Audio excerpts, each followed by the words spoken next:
Now entering the squared circle pit, a man I love to have on the show ever since starting, CM Punk. Now, Hello. the podcast we have here, it's on a metal side, Metal Injection. We typically talk about the intersection of metal and pro wrestling, metal or hardcore punk. And I mean, I feel like you kind of fit into that. You obviously have a big fight this weekend. And I want to know, what have you been listening to while training for this fight? Everything. Gosh, there's the usual suspects, there's the stuff I grew up on, the punk rock stuff, the metal, it really kind of depends on what time of day it is and what mood I'm in and like what kind of training I'm going to do, Mm-hmm. When would you put on the metal? Rancid, Metallica, Anthrax, Megadeth, Madball, Cro-Mags, Bad Brains, Living Colour, Against Me, Bouncing Souls, Less Than Jake. Do you have Run the Jewels. Do you have a go-to Hatebreed record or song? For me, it's Perseverance. Anytime I'm working out, it's like just hearing Jamie Josta screaming in my ear. If I'm going to go to a go-to Hatebreed song, it's probably Call for Blood, Proven, and then Destroy Everything is a fun one. Yeah, that's a great one too. So that's awesome. So I wanted to know, like, what came first for you? Your love of music, or getting into like wrestling and eventually grappling, of course. But what hit you first? Oh, probably wrestling, but music was always there as well. I had a cool aunt who was closer to my age than she was my mom's age. So, she was kind of like a grown-up figure in my life at that time that I really looked up to, and I just thought she was the coolest. So whatever she listened to, I was like, wow, this is super cool. And because of her, it's the first time I ever heard Clash, the Ramones, but also, Duran Duran, Spandau Ballet. Like, there was just a ton of stuff awesome. at that time. I think coming out of England, especially, like probably like Cockspur, like all the stuff that was happening, I got into through her. And how did you get into wrestling? How did that bug hit you? Just seeing it on TV, just the wacky goofiness of it all, and it just looking just so wild, and like, the presentation, they always nailed that presentation down really well, didn't they? Especially in the 80s, when you're a kid, and it was something other kids talked about in school. So like, I'm a little kid and other kids are talking at lunch hour, like, whoa, this Hogan Ultimate Warrior match, guys, I don't know. Who do you think's going to win? And I was just like, oh man, I thought I was the only freak who liked this stuff, and then, fast forward, the next year, and they've all moved on and they like football now. And I'm still like, bro, this Randy Savage Ultimate Warrior stuff, guys, what do you think? And they're just like, whatever, nerd. And I'm like, oh man, that's be you.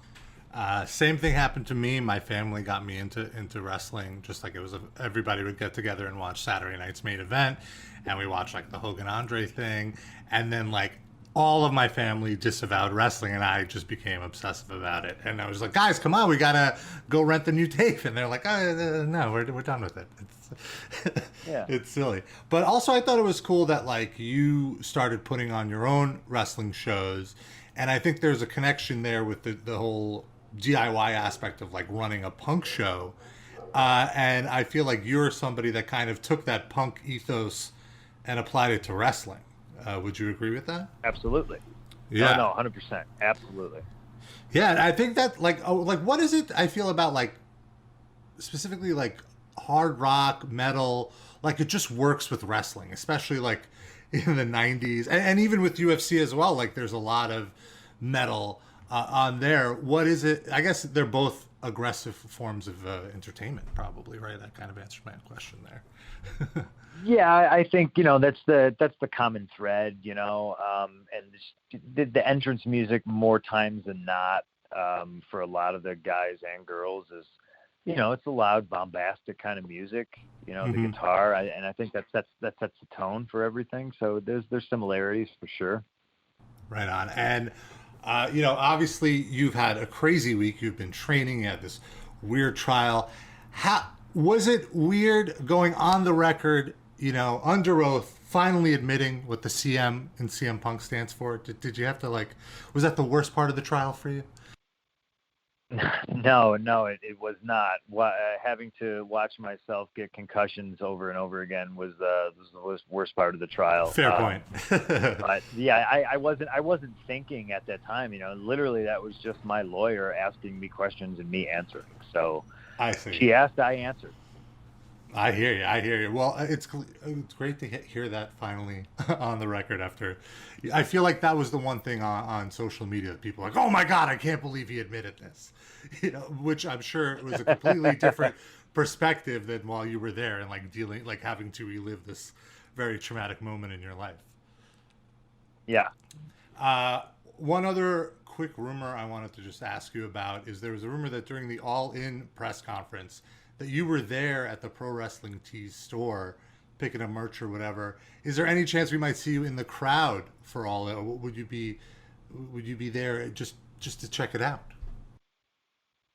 No, I got some crippling anxiety when I'm in crowds now, and it's amplified. Like my wife has it really bad, so it gets pretty amplified if she's with me. So unless it's like a Stanley Cup final or the occasional Cubs game, I don't think you're going to find me purposely surrounding myself in a sea of people.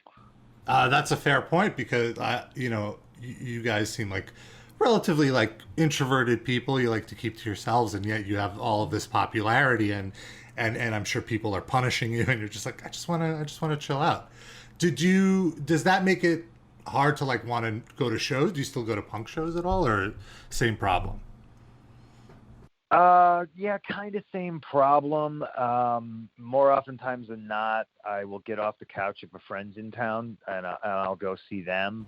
Mm-hmm. But yeah, it's just like I just feel.